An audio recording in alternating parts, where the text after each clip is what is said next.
Shabbos Daf Mem Tes contains two Mishnayos. From the beginning of the Daf till the first Mishnah continues analyzing our previous Mishnah, where it said that moist objects are not allowed to be used for Hatmana. The Gemara wants to know what type of moisture are we referring to. Then we get to the next Mishnah, which discusses objects which you are allowed to use as an insulator. The Gemara will tell us the story of Elisha Bal Knofayim, Elisha of the wings of the dove.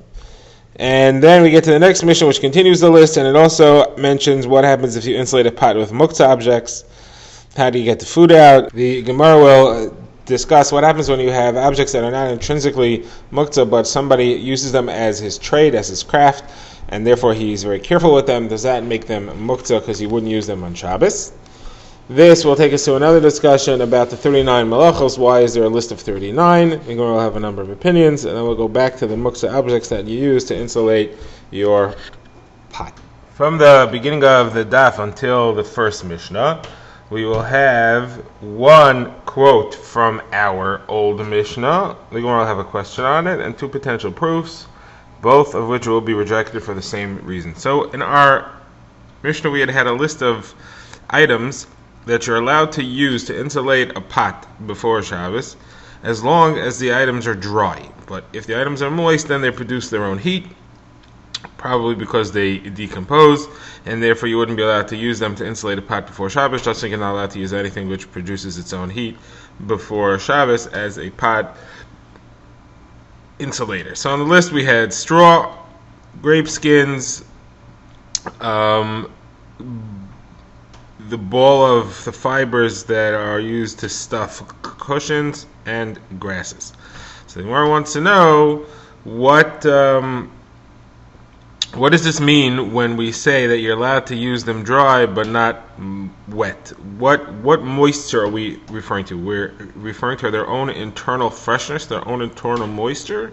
Or are we referring to, even if they got wet from something externally, you're also not allowed to use them because that'll also make them decompose? Meaning, is the decomposition factor that produces the heat just the fact that they're wet, or is it the fact that they have their own internal freshness still? But if they're dried internally, then they won't decompose anymore, and they won't produce heat. So the Gemara says, well, first of all, proof number one is that if you look at the list, you have meichen on there. Meichen are balls of wool. So balls of wool aren't moist. So obviously it's referring to internal. It's not referring to internal moisture because there is none. It must be referring to external wetness. The Gemara says, no, it is possible for balls of wool to have their own internal moisture if it's taken from the thighs of sheep. Between the thighs, there's a lot of sweat there, so it's naturally moist. Okay, now the Gemara has another proof.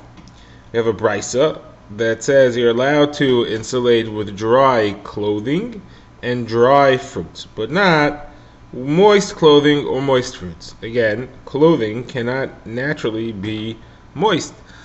So how could you have moisture that are internal? It must be referring to external moisture. So the Gemara says, no, same rejection. The clothing was spun from wool that came from between the thighs of the sheep, which is naturally moist. This takes us to the next Mishnah.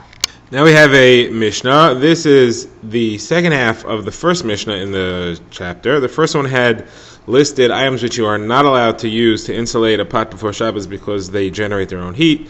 This Mishnah lists items that you are allowed to use to insulate a pot and they don't generate heat. And on the list here are clothing, fruits, which Rashi says refers to wheat or beans, feathers of a dove, sawdust, or combings of flax. When you brush flax, pieces of the flax fall off. So those pieces that fall off, so you're allowed to use the small ones that fall off.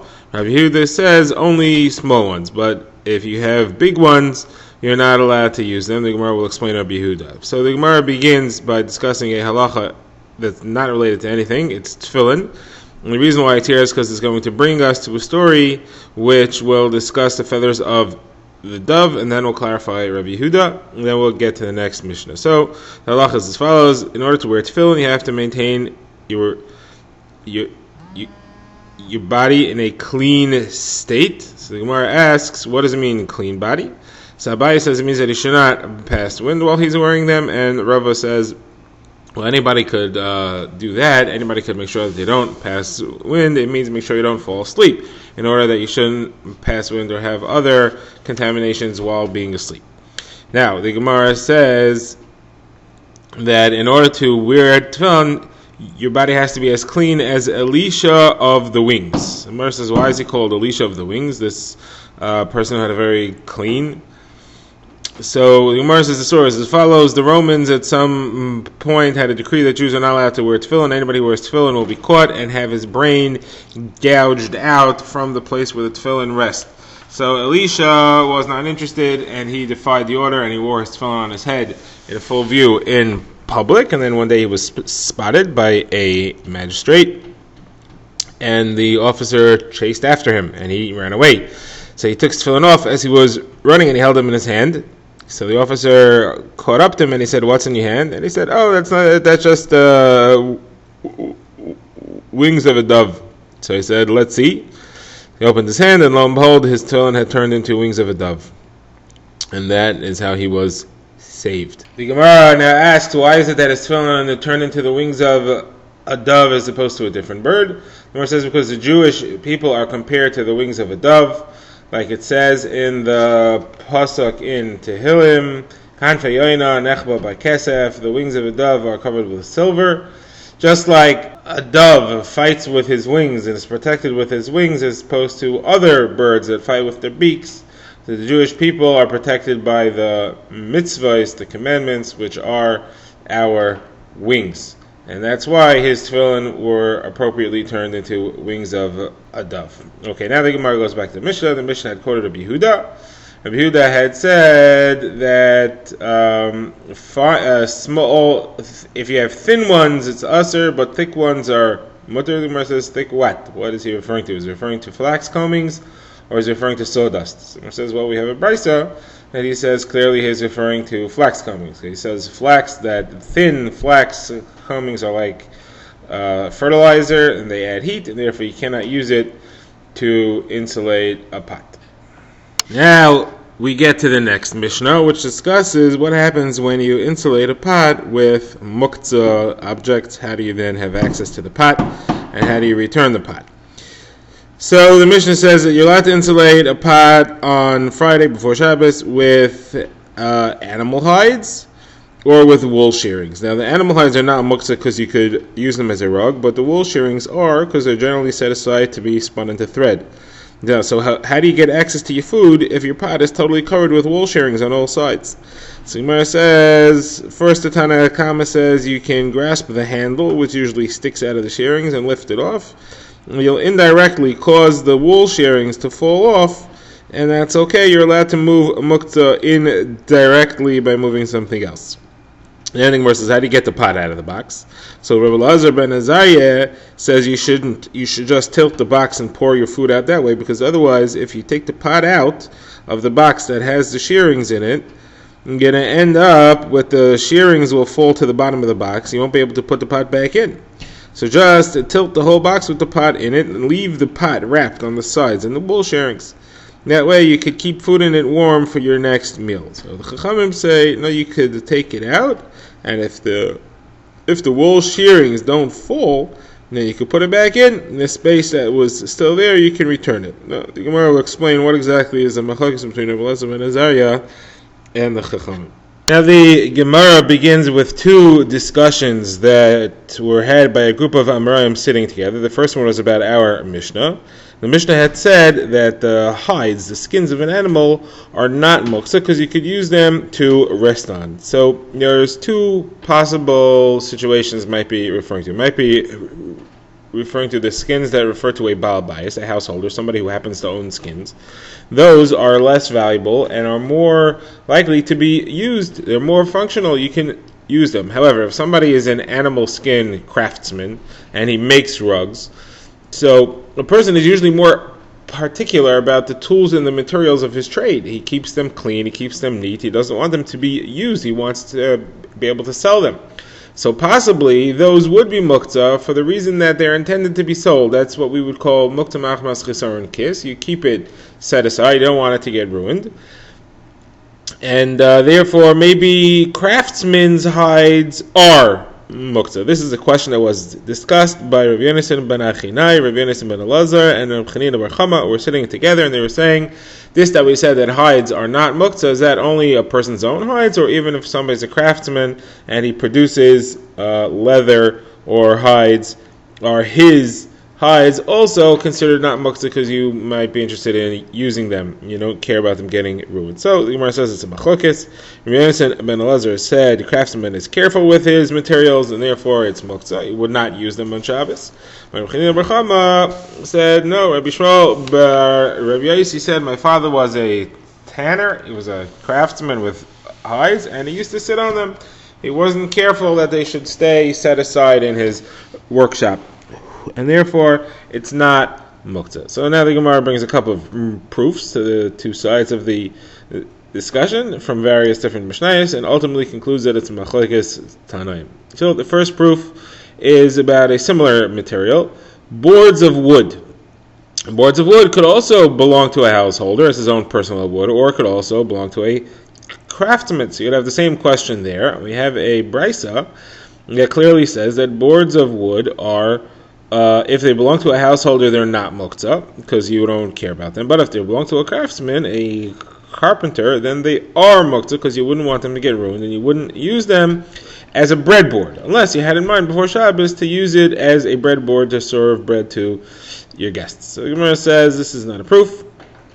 You're right that boards of wood are muktzah if they belong to a craftsman, because he is particular about them that they shouldn't get warped or damaged, but those are more easily damaged than hides, and therefore could be that hides a craftsman would be willing to use without fear that they would get ruined. Okay, so the Gemara tries another proof from a different brisa. This brisa is discussing hides specifically, and the brisa says that whether your hides are tanned or untanned, you're allowed to move them in Shabbos. They're not muktzah. The only difference between hides, the brisa says, is as far as tumah, that only processed, tanned hides are considered finished, and therefore they are susceptible to being mekabel tumah, while unprocessed animal skins are not. So Gemara says, so this would seem to clearly indicate that it doesn't make a difference whether it's householders or a craftsman's. Either way, it's functional on Shabbos. You wouldn't mind using them. It doesn't say that there's a difference. So Gemara says, no, this whole brisa is only talking about a householder, but a craftsman's hides maybe are muktzah. So the Gemara says that doesn't make sense. We all know that when you have a brisa or a mishnah and it says a rule, and then it says that there's a difference between different cases, the difference is always going to be as closely related to the rule as you can. Here, in order to bring out the difference, the mishnah runs off to hilchas tumah. If you were right that there was a difference between a householder's hides and a craftsman's hides, it should say that's the difference. So why do you have to say no? In Hilchas Tumah makes difference if it's processed or it's unprocessed. So the Gemara says that's not necessarily a problem. It could be that this price is only referring to hides of a householder. The whole discussion is householders' hides. Craftsmen's hides don't enter this discussion at all. So leave them out. It's not relevant here. And within householders' hides, it says that they're not muktzah, but there's a difference between whether they're processed or they're unprocessed, whether or not they could be mekabel tumah or not. That's why this entire brisa is only discussing householders, and the only difference that it could discuss, the only distinction it could bring out, is regards to hilchas tumah. Now, what's the law about craftsmen's hides? That's not discussed in this brisa. That could very well be that it is muktzah because people are careful not to use the materials of their trade. Okay, now the Gemara says that there's an explicit brisa that has a machlokes tanaim about this very subject. The brisa says that hides of a householder are not muktzah, and households and hides of a craftsman are in machlokes. Tanna Kama says they're muktzah, and Rabbi Yosi says they are not muktzah. Now the Gemara quotes the second discussion that these chachamim had when they sat together. The question that was asked was, why are there 39 malachas? We know that the list is 39. It's listed as actually 40 minus 1. So why 39? What does that number correspond to? So we're going to have two opinions, and we'll try to more deeply understand one of them, and then we'll have a proof to one of the two. So the Gemara says that Ochnina Bar Chama said the 39 is because there were 39 categories of work that were performed in the Mishkan, the building of the Mishkan, and therefore we have 39 malachos. It's defined based on those 39, meaning the number 39 comes from the fact that those were divided into 39. Yonason ben Elazar said, no, Rabbi Shimon son of Yosef ben Lakania said that this comes because the Torah uses the word melacha in the form of melacha or melachta or meleches. Either of those three forms, it appears 39 times throughout the Torah. Now, the Rishonim discuss it appears well more than 39 times. One interesting answer is that Netzach Yisrael says if you leave out the word meleches from the count, then there's exactly 39. Okay, so now the Gemara says, let's understand this deeply over here. What about the pasuk describing Yosef when he came to the house of Potiphar and he was giving in? He had come into the house with intention of submitting to his Yetzer Hara and doing an avera with Eshes Potiphar, Potiphar's wife, which he never actually ended up doing. But the phrase that the pasuk uses is Vayave habayis alasis malachta. He came into the house to do his work. So that phrase there, the word his work, does that count as one of the 39 or not? So Abai said, well, take out a Sefer Torah and count. If there are 39 besides that, then it does not count. We had a similar thing with Rabbi Bar Chana, who had a list of things that appeared. Rashi says he doesn't know what it's referring to. And they brought a Torah, and they had a question whether something was in the list or not. So they brought a Torah and they counted. So let's do the same thing. So the Gemara says, no, the problem here is as follows. There are 2 times where the word malacha appears, and we're not sure if they count or not. And there are 39 counting one of them. So one of them counted, one of them don't. We don't know which one. What are the 2? One is this. It could be that it really refers to work. He really went into the house to work, or he went into the house to work as a euphemism to do the avera. And the other one is when it says that the collection for the Mishkan was concluded, it says, the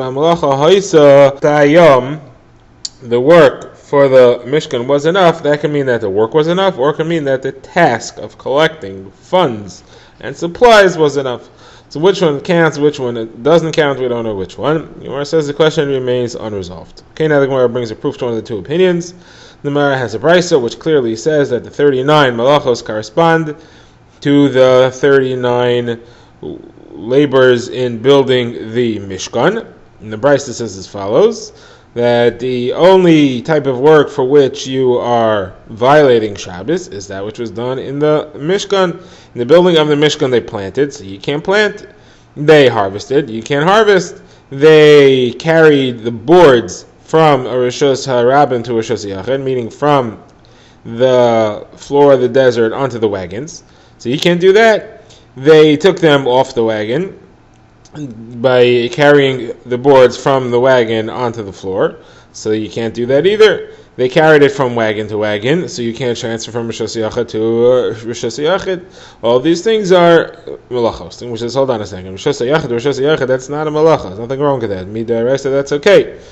Which is, no, it means that they transferred it from wagon to wagon, crossing over a space of Rishos HaRabim in between. That is a malacha d'oraisa. That you're not allowed to do. Okay, now the Gemara goes back to the Mishnah. We had seen in the Mishnah that you cannot use wool shearings, that you're allowed to use wool shearings as an insulator, but that they are muktzah. So the Gemara says, Rava says it's only muktzah until you use it as an insulator. Once you use it as an insulator, it's not muktzah anymore. The Gemara says there was a Talmud there, it was his first day in yeshiva, and he said, how could that be? How could that halacha be correct? If you look further in the Mishnah, it says clearly that they start discussing how do you get the food out of the pot if it has muktzah wool shearings on it. So obviously, even though the wool shearings are used to insulate the pot, they're still muktzah. Whereas you're right, what Rava meant was that if you specifically set aside these wool shearings to be your insulators from henceforth on, they will always be wool shear, they will always be insulators. Now that is their function, they're considered functional, and therefore they're no longer muktzah anymore.